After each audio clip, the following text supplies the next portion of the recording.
네, 민주당이 탄핵 카드를 쥐고 한덕수 권한대행에 대한 압박 수위를 높이고 있습니다. 국민의힘은 새 비대위원장 인선 문제를 두고 고심을 이어가고 있는데요. 두 분과 정치권 소식 짚어보겠습니다. 이종근 시사평론가, 조현삼 변호사 모셨습니다. 두 분 어서 오십시오. 두 분 안녕하십니까? 예. 자, 민주당은 오는 24일을 한덕수 대행 탄핵 데드라인으로 삼으면서 특검법 공포를 압박을 했습니다. 반면 여당은 거부권을 사용하지 않는 게 헌법 위반이다 이렇게 비판을 하고 있는 상황인데요. 이 부분 좀 어떻게 보고 계신지요? 지금 민주당이 하고 있는 행태가 과연 공당으로서 또는 헌법을 수호하고 헌법을 지켜야 되는 그런 정당으로서 할 수 있는 지금 일인가 하는 의혹이 듭니다. 왜냐하면 자 보세요. 한덕수 대행이 만약에 탄핵을 당한 만큼의 어떤 행위를 했다면 지금 탄핵 소추를 하면 됩니다. 그렇죠? 그런데 그 탄핵을 빌미로 해서 자신들이 원하는 법을 하라 마라 이걸만 안 들어주면 탄핵을 하겠다. 이건 거의 협박이잖아요. 탄핵의 거리가 있다면 탄핵을 어떤 그 자신들의 요구와 상관없이 하지 않고 방기하는 건 그럼 정당으로 사실은 할 일이 아닙니다. 방기하고 있는데 내 것만 들어주면 탄핵 소추가 돼야 되는 일임에도 내가 덮어줄 거야. 라고 해석이 가능하지 않습니까? 그럼 덮어준다는 행위 자체도 사실 공당으로서 하면 안 되는 행위죠. 그러니까 제가 드리는 말씀 뭐냐면 이것 자체가 사실은 탄핵이 이유가 뭐냐는 거예요. 예를 들자면 그 개헌과 관련해서 국무회의 때 그러니까 적극적으로 반대하지 않았다? 거기서 찬성을 했다? 이게 만약에 내란 동조죄가 된다면 지금의 그 여러 가지 어떤 특검법 공포랑 상관없이 당연히 탄핵 소추감이라고 해야 되는 거 아니냐는 겁니다. 그게 아니라 이것을 안 들어주면 권한 대행으로서 사실은 이를 방기한 것이기 때문에 탄핵감이다. 이건 탄핵이 아니죠. 위헌적이거나 위법적이 아니므로. 그러니까 어느 경우도 탄핵을 지금 하겠다라고 데드라인으로 잡고 있는 행위 자체는 정당으로서 할 일이 아니라는 겁니다. 자신이 해야 될 일을 하지 않고 그저 협박을 하는 거다라고 저는 판단합니다. 예. 그러니까 이렇게 데드라인을 정하는 것은 정당으로서 할 일이 아니다. 이거는 그야말로 협박성 아니냐 이렇게 이야기를 해주셨는데요. 협박이라고 받아들이는 것 자체가 좀 이해가 할 수 없는 부분이라고 할 수 있겠고요. 네. 한덕수 총리는 지금 현재 권한 대행입니다. 권한 대행으로서 적극적인 대통령의 권한을 행사할지 말지에 대해서는 여러 가지 논란이 있죠. 민주당 입장에서는 특히 이번 내란 특검법과 김건희 여사 특검법의 경우에는 헌정 질서를 바로잡는 중요한 특검법이다. 한시도 미룰 수 없는 법안이라고 할 수가 있는데 거기에 대해서 한덕수 총리가 확실하지도 않는 본인의 권한 행사의 여부에도 확실하지 않은 그런 거부권을 행사한다. 또다시 행사한다는 자체가 도저히 납득할 수 없는 수준이라고 할 수가 있겠고요.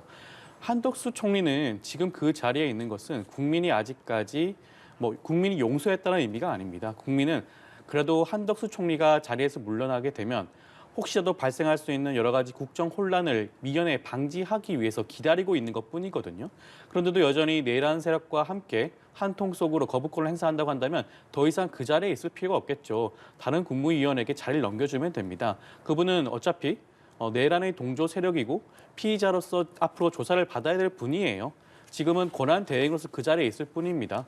권한을 넘는 행사를 하지 않기를 바란 뿐입니다. 그렇다면 조국 혁신당 같은 경우에는 아예 이제 한대행에 대한 탄핵 소추안을 발표하기도 하고 이런 상황인데 결과적으로 한대행은 어떤 결정을 내릴 것인가 어떻게 전망하십니까? 자, 지금 한덕수 대행이 이 특검법과 관련돼서 거부권을 고민하고 있고 거부권을 행사할 것으로 보이는 이유가 이 특검법은 사실상 한대행과는 관련이 없습니다. 대통령 지금 직무 정지가 돼 있는 대통령과 관련된 것이잖아요. 그렇기 때문에 권한 대행으로서 그것을 이 직무 정지된 대통령의 입장에서 이걸 고민하는 그런 게 아니고요. 가장 고민하는 이유가 위헌적인 요소가 있기 때문입니다. 어떤 게 위헌이냐면 특검법이란 어떤 것입니까? 법의 예외 상황이에요. 예를 들자면 모든 법은 모든 사람들이 전부 다 이렇게 적용될 수 있게 만드는 게 법의 보편성입니다. 하지만 특검법은 달라요. 특정인의 이름이 들어가요.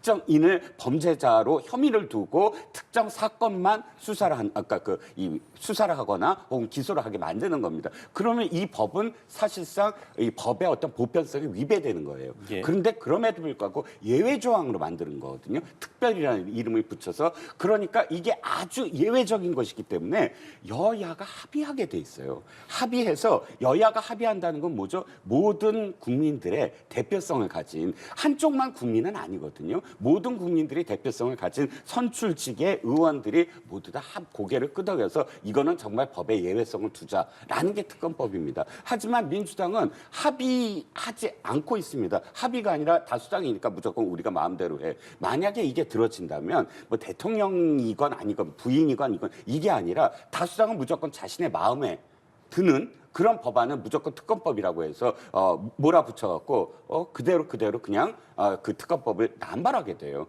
그것을 막겠다는 겁니다. 어떻게든 이 독소 조항이는 거 헌법에 위배될 수 있는 부분들을 전례를 남기지 말아야 되거든요. 그 점을 지적하고 있는 것이라고 저는 생각을 합니다. 네, 이제 앞선 이야기를 나누면서 한 대행을 둘러싼 환경에 대해서 이제 많은 이야기가 오고 가게 되는데 마찬가지 질문 드리겠습니다. 결과적으로 한 대행은 어떤 선택을 할 것인가 어떻게 예상하시겠습니까? 저는 한덕수 고란대행이 거부권을 결국에는 행사하지 않을 것이라는 기대를 하고 있습니다. 아마 본인 스스로도 이번 내란죄 특검에 대해서 얼마나 엄중한 사안인지를 분명히 느끼고 있을 거예요. 예. 그리고 여기에 대해서 만약에 거부권을 행사할 경우 민주당을 포함한 야권에서 가만히 보고 있지는 않을 겁니다. 당연하게도 탄핵이 절차가 진행이 될 수밖에 없을 것이고요. 그 짧은 권한대행 기간마저도 그만 내려와야 될 것이고 앞으로는 피의자 신분으로서 조사를 받는 신세가 될 겁니다. 저는 한덕수 권한대행이 관한 그런 결정을 할 것인가라는 생각이 들고요. 그리고 앞서 말씀하신 것 부분 중에 그 특검법의 경우에는 여야 합의가 있으면 좋죠. 민주주의 대원칙은 결과적으로 합의가 되지 않고 협의가 되지 않으면 다수결로 결정하는 겁니다. 그렇기 때문에 그것이 민주주의인 거죠. 그래서 지금 이번에도 민주당 입장에서는 이런 특검법 관련된 거 여당과 충분히 논의할 수 있죠. 근데 여당은 지금까지 어떻게 왔습니까? 탄핵 절차에 있어서도 한 차례 같은 경우에는 아예 불참을 하면서 불성립을 시켰죠. 두 번째 탄핵 투표의 경우에는 색출 작업까지 벌였습니다. 그런 정당과 어떻게 더 이상 협의하고 합의할 수가 있겠습니까? 그렇다고 한다면 어쩔 수 없이 법이 주어진 권한대로 다수결로 통과시킬 수밖에 없는 것이고요. 저는 국민의힘이 참 오판을 하고 있는 게 지금 국민의힘은 과연 어떤 국민을 대변하고 있는 것인지 좀 묻고 싶은 게 국민의 대다수는 이번 탄핵에 동의하고 있고요. 윤석열 대통령에 대한 처벌을 원하고 있습니다. 그런데 국민의힘은 도대체 어떤 국민을 대변하고 있길래 사사건건 민주당을 포함한 국민의힘 눈높이에 맞지 않는 행동을 하는 것인지 좀 되묻고 싶고요. 결과적으로 그 후과는 국민의힘에게 고스란히 돌아오지 않을까 생각이 듭니다. 예. 거부권 일단 행사 시기는 다음 달 이제 1일까지지 않습니까? 근데 만약에 24일을 넘겨서까지도 만약에 거부권 행사 여부를 결정하지 않는다면 그러면 결국에는 민주당에서는 탄핵을 추진하게 되는 겁니까? 저는 분명히 탄핵을 추진할 수밖에 없다고 하겠고요. 이미 지금 민주당 입장에서 입장을 밝히지 않았겠습니까? 박찬대 원내대표가 시기도 못 박았습니다. 그 시기 안에 하는 것이 가장 좋을 것이고요. 네. 공포하지 않는다고 한다면 탄핵으로 이어질 수밖에 없고 그렇게 된다면 그 다음 권한대행 기재부 장관이 되겠죠. 권한대행이 그 역할을 물려받아서 아마 전국을 운영할 수밖에 없지 않나 생각이 듭니다. 저도 예. 조금만 그 말씀을 드리면 민주당이 노무현 대통령과 김대중 대통령의 정신을 이어받은 정당이라고 저는 알고 있습니다. 그런데 지금까지 그 여야 합의를 가장 높이 목소리를 높이신 분이 바로 김대중 전 대통령이었고 김대중 전 대통령이 법사위원장은 다수당이 국회의장을 하고 그다음에 소수당이 법사위원장을 하는 관례를 만든 분이에요. 그분이 늘 주장했던 게 다수결이 아니다, 민주주의는. 민주주의는 소수의 의견을 함께 들어서 합의를 보는 것이 민주주의다라고 주장했던 분입니다. 그런데 지금 민주당은 김대중 대통령의 정신 다 그냥 잊어버립니다. 왜? 법사위원장, 국회의원장 모두 다 가져간 거. 그럼 김대중 대통령이 그렇게 힘들게 관리화된 거를 깨뜨린 것이고요. 그리고 계속 민주당이 주장하시는 게 국민의힘이 전부 다 그 기권을 했다. 이게 민주주의가 아니다라고 말씀하시지만 민주당도 숱하게 기권하셨습니다. 지난번 노무현 대통령 탄핵 때 열린우리당이 민주당 전신 아닙니까? 열린우리당 그때 어떻게 했습니까? 전부 다 일어나서 전부 다 기권했어요. 근데 그때는 옳고 지금은 틀리다? 이건 자신들이 하는 건 무조건 국민이라는 이름으로 무조건 옳다. 이게 지금 종교직은 정치가 아니거든요. 정치는 선하고 악하고가 아니라 그 안에서 얼만큼 이 서로의 의견을 들어가면서 나아가는 어떤 그런 양보해가는 어떤 과정인데 우리는 어떤 행동을 하든 무조건 옳다라는 것으로서만 국민을 이렇게 동원해서 이름을 쓰고 있는 게 아니냐라는 겁니다. 예, 짧게 반론을 하시겠습니까? 좀 답답한 말씀 좀 드리고 싶은데 지난번 12.3 내란 사태 때 국민의힘 의원들 도대체 어디에 있었습니까? 18명만 국회로 왔죠. 나머지 수많은 의원들 도대체 어디에 있었는지 좀 묻고 싶고요. 그때 수많은 국민들이 국회를 에워싸고 그 계엄군의 진입을 맨몸으로 막았습니다. 장갑 차고 오는 것을 막았고요. 총을 든 군인들에 대해서 몸으로 막았습니다. 국민들이 눈물을 머금은 싸울 때 과연 국민의힘 의원들은 어디에 있었나라는 것을 반문하고 싶고요. 그리고 탄핵과 각종 이런 결의에 있어서는 국민의 눈높이에 맞는 결정을 할 수밖에 없다. 지금 민주주의에 대해서 말씀하셨는데 그 민주주의가 지금 무너지고 있는 상황입니다. 총칼을 들고 국회에 진입해서 국회의 전당을 침탈하려고 한 세력에 대해서 어떻게 우리가 더 이상 여유를 줄 수가 있겠습니까? 저는 국민의힘이 지금 하루빨리 국민의 눈높이에 맞는 결정을 하는 것이 그나마 남아있는 보수를 온전할 수 있는 길이 아닌가 생각이 듭니다. 예, 알겠습니다. 자, 그런가 하면 탄핵 심판과 관련해서 민주당은 이번 주에 헌법재판관 후보자 3명의 임명 동의안 절차를 마무리한다는 방침인데 여당은 한대행에게 권한이 없다. 그렇기 때문에 권한쟁의 심판을 예고하고 있는 상황입니다. 이거와 관련해서는 어떻게 좀 보고 계신지요? 이것도 참 권성동 원내대표가 법조인 출신이잖아요. 법을 잘 아시면서 왜 이런 말씀을 하시는 좀 납득이 되지 않는데 권한쟁의 심판 자체가 국회의원이 청구할 수 있는 게 아닙니다. 국회의원이 청구하는 순간 각하 결정이 나요. 그런데 무슨 근거로 지금 본인이 청구하겠다고 하는 겁니까? 권한쟁의 심판을 청구할 수 있는 당사자는 국가라든가 아니면 지방자치단체 같은 그런 기관들입니다. 기관들이 청구하는 것이지 권성동 원내대표 개인이 청구할 수가 없는 것이고요.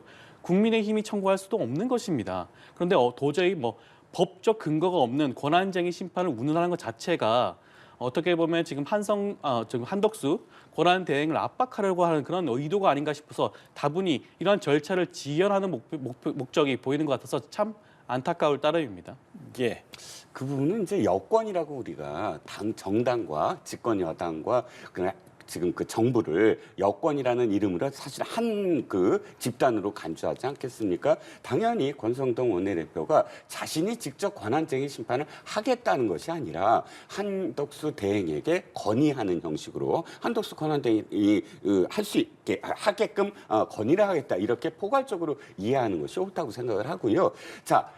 이렇게 그 권한대행이 거부권을 행사한다 안 한다 내지는 헌법재판관을 임명한다 안 한다가 전례가 없지 않습니까? 그리고 헌법에 명문화돼 있지도 않습니다. 그랬을 때 그러니까 전례가 없는 건 아니고요. 명문화돼 있지 않을 때 뭐가 필요합니까? 전례가 필요합니다. 전례가 어떻게 돼 있죠? 황교안 권한대행이 아주 이 헌법과 법률의 원칙적인 어떤 부분, 그러니까 법률의 근거에서 원칙적인 태도를 취했거든요. 황교안 권한대행, 그러니까 박근혜 전 대통령 탄핵 당시에 민주당 의견을 들었어요. 황교안 권한대행은 민주당은 어떻게 얘기했냐면 권한대행에게 그 권한이 없다. 헌법재판관을 임명하지 마라. 추미애 의원도 그랬고 당시 추미애 대표도 그랬고 우상호 당시 원내대표도 그랬고 박범계 의원도 그랬습니다. 그때 당시에 사실 전례가 없으므로 황교안 당시 그 권한대행이 원칙을 세웠어요. 어떤 원칙? 그러니까 직무 정지돼 있는 건 대통령이 있는 것이다. 그러므로 헌법재판관은 직무 정지돼 있는 순간 과정에서는 이 권한대행이 임명하지 않겠다라고 했고 직무 정지가 이제 완전히 탄핵이 인용되면서 거리가 된 상황에서 이미선 재판관 등을 임명을 했습니다. 그건 직무 정지와 거리가 다르다라는 원칙을 그때 한번 보인 거거든요. 그러니까 지금도 사실 한덕수 권한대행이 지금은 직무 정지이기 때문에 할 수 없다라는 지금 고민을 하고 있는 상황인 것 같아요. 그러니까 이게 원칙적인 부분에서 생각을 해야지 이건 할 수 있다, 할 수 없다라고 그때그때 입장을 달리하면서 정파적인 어떤 이해관계로 표현할 수 없다는 겁니다. 네. 예. 현 상황에서 법적으로 좀 정리가 되어야 할 부분이 있을 거고요. 또 전국 차원에서 수습돼야 할 부분이 있을 텐데 보면 여야정 협의체에 대한 운이 띄어지긴 했는데 또 이제 구성이라던가 운영 방식, 이견이 좀 나오고 있거든요. 어떻게 한쪽으로 정리해갈 가능성이 있겠습니까?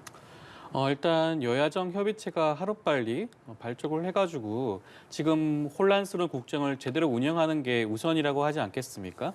누가 주도하는지는 중요하지가 않습니다. 지금까지 윤석열 대통령이 그만큼 야당을 국정 운영의 파트너로 삼지 않고 야당 대표를 피고인 신분처럼 막대하지 않았겠습니까?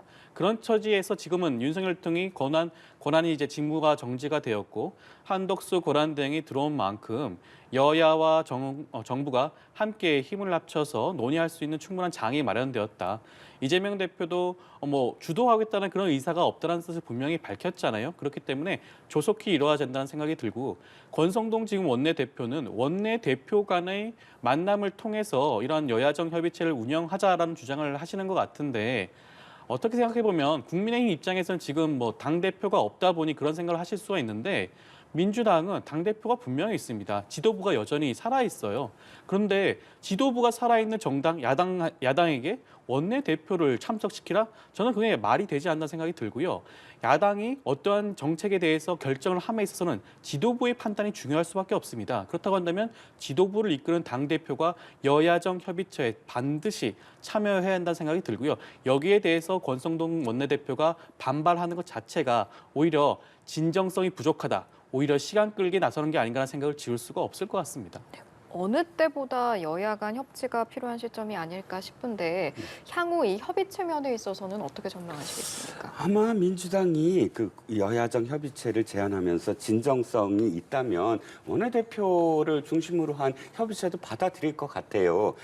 서로 다르죠. 민주당은 일극 체제라고 해서 아마 원내대표가 거의 권한이 없나 봅니다. 지도부의 일원이고 투탑 체제에서 원내 사령탑으로 다 인정을 받는데 지도부의 일원이 아니고 또 박찬대 원내대표가 실권이 없다면 당연히 이재명 대표 혼자서 모든 권한을 다 행사를 한다면 안 받아들이겠죠. 하지만 그렇지 않을 거 아닙니까? 당연히 의원들이 다 뽑은 그런 권한을 갖고 있고 실질적으로 지금 이 여야정 협의체는 어떤 것이냐면 의전도 필요 없고 지금 당장 아주 비상의 어떤 위기 상황 속에서 빨리빨리 어떤 결정을 하자는 거 아닙니까? 그렇다면 원내대표가 가장 적격이긴 하죠. 왜냐하면 실무진이니까요. 실무. 그러니까 옛날에 총무라고 원내 총무라고 불렸듯이 실질적으로 그 즉시 여야가 협상을 할 때 대표가 협상을 합니까? 아니요. 예산안도 다 원내대표가 합니다. 즉시 협상을 해서 결론을 내리려면 실무진들을 만나는 것이 가장 중요한데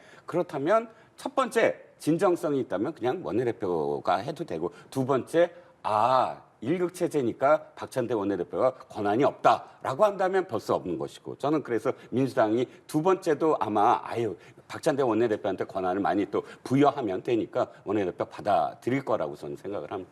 예, 알겠습니다. 자, 다음 이슈 짚어보죠. 최근 여권 잠룡들 그야말로 연일 목소리를 내고 있습니다. 특히 그중에서 홍준표 대구시장이 유튜브가 가짜뉴스와 선동의 진원지가 됐다. 또 앞서 보수 세력은 아직 건재하고 상대가 이재명이다. 그러니까 민주당 이재명 대표라서 다행이다. 이렇게 이야기들을 지금 연일 쏟아내고 있는데요. 어떤 의미로 좀 보세요? 일단 조기 대선이 진짜 다가왔나 봅니다. 홍준표 시장과 이준석 그 개혁신당 대표가 거의 출사표와 다름없는 그런 발언들을 쏟아내고 있는데 예. 적절하지는 않아 보입니다. 일단 대통령이 직무대행 상태고 아직은 헌법재판소가 본격적으로 심리를 진행하지도 않았고 물론 수사 단계는 굉장히 발빠르게 되고 있으나 민주당의 어떤 주장대로 보면 지금 무죄 추정의 원칙 아닙니까? 늘 이재명 대표와 관련돼서도 늘 조국 혁신당 대표도 역시 늘 무죄 추정의 원칙, 대법 확정 때까지는 절대로 무죄 추정의 원칙을 지켜야 된다라고 본다면 아직 뭐 1심도 지금 안 치러진 상황에서 조기 대선을 완전히 기정사실화해서 자신의 어떤 그런 그 대선에 출마하는 것처럼 지금 계속 연일 이슈를 쏟아내고 있는데 적절해 보이지 않으면서도 그 이유가 뭘까 저는 개인적으로 생각을 해보면 네. 바로 명태균 씨의 황금폰이 3개나 지금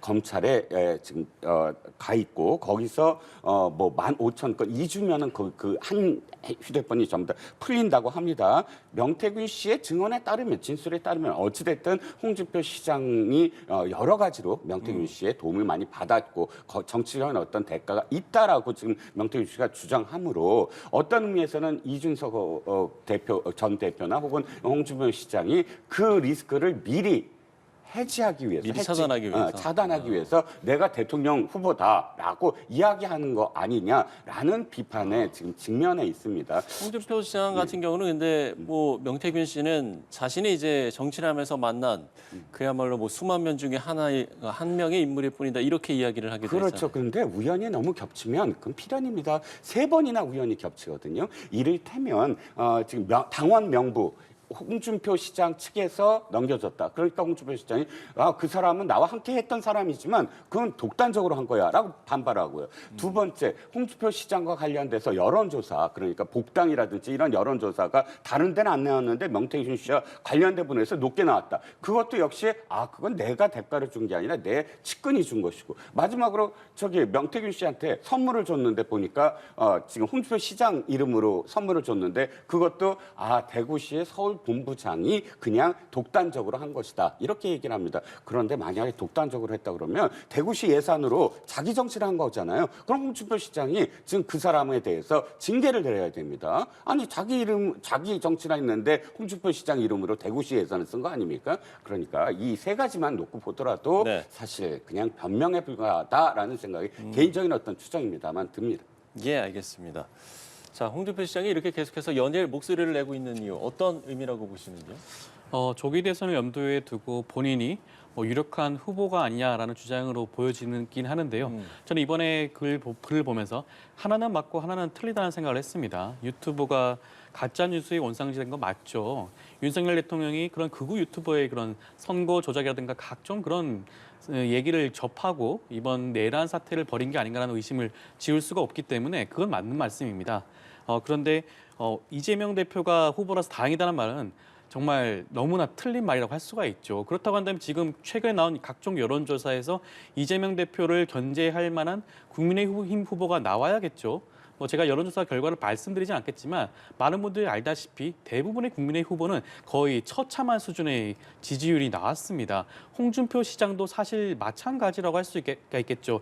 저는 홍준표 시장이 만약에 국민의힘 대선 후보로 나온다고 한다면 민주당 입장에서 정말 감사할 일이죠. 그것만큼 손쉬운 상대가 어디 있겠냐는 생각이 좀 들고요. 지금 거론되고 있는 국민의힘 후보 어떤 분이 나오더라도 지금 민주당 이재명 대표를 상대할 후보가 마땅치가 않습니다.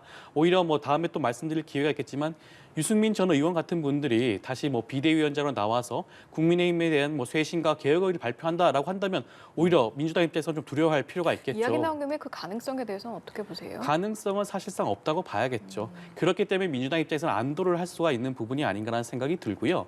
지금 만약에 쇄신과 변화에 대한 기대가 있었다고 한다면 권성동 원내대표를 신임 원내대표로 그렇게 압도적인 지지율로 뽑지는 않았겠죠. 그때 적어도 대등한 수준의 숫자가 나와야 되는데 압도하지 않았겠습니까?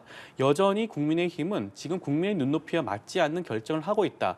탄핵 정국을 벗어나기 위해서는 사실상 유승민 전 의원 같은 그런 인물들이 나와서 이를 극복해내야 되는데 그 정답을 알고 있음에도 불구하고 지난번 박근혜 전 대통령의 그런 탄핵 트라우마가 너무나 깊게 몸에 새겨진 것 같아요. 그러다 보니까 여전히 잘못된 길을 가고 있는 게 아닌가라는 생각이 듭니다. 네.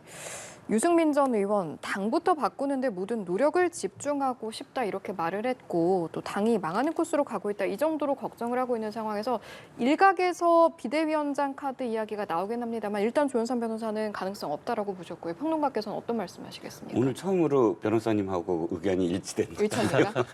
유승민 전 의원 전 대표와 관련돼서는 아마도 힘들 것 같습니다. 이유는 이거죠. 지금 이 당이 프레임에 갇혀 있어요. 어떤 프레임? 배신자 프레임. 즉 계엄과 관련해서 사실상 윤 대통령의 계엄이 잘못됐다라고 다들 이야기하는데 그 계엄이 어떻게 잘못됐고 그 책임이 누구고 이 얘기는 안 해요. 그러면서 그 다음 얘기는 뭐냐면 배신자가 있다. 이렇게 얘기합니다. 앞뒤가 다르잖아요. 그러면 배신자와 관련해서 이야기하려면 유승민 비대위원장이 사실은 배신자 프레임의 원조 아닙니까? 그러다 보니까 유승민 비대위원장을 만약에 비대위원장으로 진짜 임명한다 그러면 배신자라는 어떤 그런 낙인을 찍을 수가 없어요. 그러니까 지금은 안 된다. 그러니까 유승민 비대위원장이 그 배신자의 상징이기 때문이다. 이렇게 정리가 되네요. 예. 말씀처럼 처음으로 두 분이 같은 의견을 내주셨네요. 자, 그런가 하면 비상계엄 선포 이후에 국회로 출동을 했던 군용 차량을 맨몸으로 막아선 시민들의 모습이 화제가 됐는데 이재명 대표가 영상 속 의원들을 찾아달라라고 호소를 한 게 지금 눈길을 끌고 있습니다. 이 부분은 어떻게 보시는지요? 네, 뭐 이재명 대표나 민주당은 아마도 이런 그 당시에 12월 3일 날 있었던 그 순간을 계속 아마 박제화 시키고 길이길이 아마 남기려고 할 겁니다. 그 자체를 제가 뭐 부정하거나 부인하거나 혹은 폄하하고 싶은 생각은 없는데 예, 예. 다만 국민들은 또 다른 생각도 있다. 예를 들어서 2016년도를 되돌아봤을 때 상처가 있거든요. 어떤 상처? 그 당시에 박근혜 전 대통령을 함께 탄핵했던 중도나 일부 보수, 그러니까 국민의 한 70%, 80%가 찬성했으니까 40%가 진보라면 나머지 한 30, 40%는 중도나 일부 보수가 찬성을 했어요. 그런데 찬성을 했다고 해서 기쁘거나 이런 게 아니거든요. 가슴은 사실 상처를 입는 겁니다. 그렇다면 문재인 대통령이 사실 대통령 됐을 때 첫 번째 해야 되는 게 화합의 메시지여야 된다고 저는 생각을 해요. 그래서 아픈 상처들 다 보듬어 가면서 가야 되는데 사실 그때 3년 동안은 적폐무리를 했습니다. 그러니까 당시에 찬성을 했던 중도파나 또는 일부 보수들이 아니 마음에 갈 곳이 없어졌거든요. 저는 이 민주당이 지금 굉장히 유리하니까 제가 이재명 대표나 혹은 민주당에 좀 조언을 한다면 지금 물론 뛰어나온 국민들도 국민이지만 집안에 있었던 국민도 국민이고 또 거기에 대해서 어떠한 의사표시도 하지 않는 사람도 국민이거든요. 그러면 이것을 자꾸 이분법으로 만들거나 한쪽은 너무 지나치게 그렇게 뭐 의미를 두거나 해서 소외되는 사람이 없어야 된다. 그러니까 무조건 모든 사람이 다 뛰쳐나와야 된다. 당시에 왜 그 아무 말도 안 했느냐라고 윽박지르거나 이런 분위기로 가서는 안 된다라는 생각입니다. 예, 바로 발언 기회 드리죠. 지금 이재명 대표가 이 분을 찾아달라고 하는 거는 이 분만 띄우기 위해서가 아니에요. 지금 평론가님께서는 너무 국민을 갈라치기 하는 식으로 보시는 것 같은데 그 당시 탄핵 내란 사태를 막고자 했던 모든 국민이 다 영웅입니다. 그렇지만 그 당시 실제로 군용차가 국회로 탕하고 있었고 총칼을 앞에 두고 맨몸으로 싸우는 시민들의 역할 분명히 소중하고 중요한 역할을 했습니다. 우리 과거에 광주 운동에서 광사과에서 겪었지 않겠습니까? 그때 총칼로 무장한 군인들 앞에서 얼마나 무기력한 시민들이 피해를 입었습니까? 그 기억이 생생함에도 불구하고 군용차를 막았던 모습 자체가 어떻게 살펴보면 과거에 중국에서 천안문 사태 때 장갑차 앞에 막아선 시민 한 분이 계셨지 않겠습니까? 어떻게 보면 그런 분이 연상될 정도로 시민들의 모습이 너무나 감동적이었다.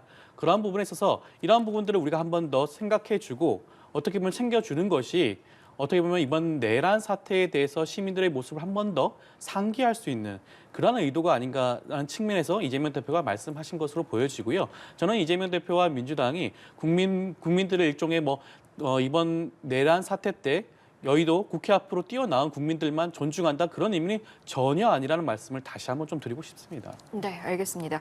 자, 이제 마지막 질문이 될 것 같은데요. 두 분께 동일한 질문 드리고 저희 마무리하겠습니다. 지금 윤석열 대통령 헌법재판소에 서류 송달을 잇따라 거부하는 모습인데 헌재에서 내일 이제 송달했다고 간주하고 절차를 진행할지 여부를 최종적으로 결정하게 되거든요. 네네. 현 상황에 대한 평 그리고 앞으로 상황에 대한 전망 간단히 여쭤보죠. 저는 있을 수 없는 일이라고 생각을 해요. 왜냐하면 대통령은 자신이 한 말에 대해서 책임을 져야 됩니다. 대통령은 분명히 4차 담화에서 또 이렇게 얘기를 합니다. 3차 담화에서 이렇게 얘기합니다.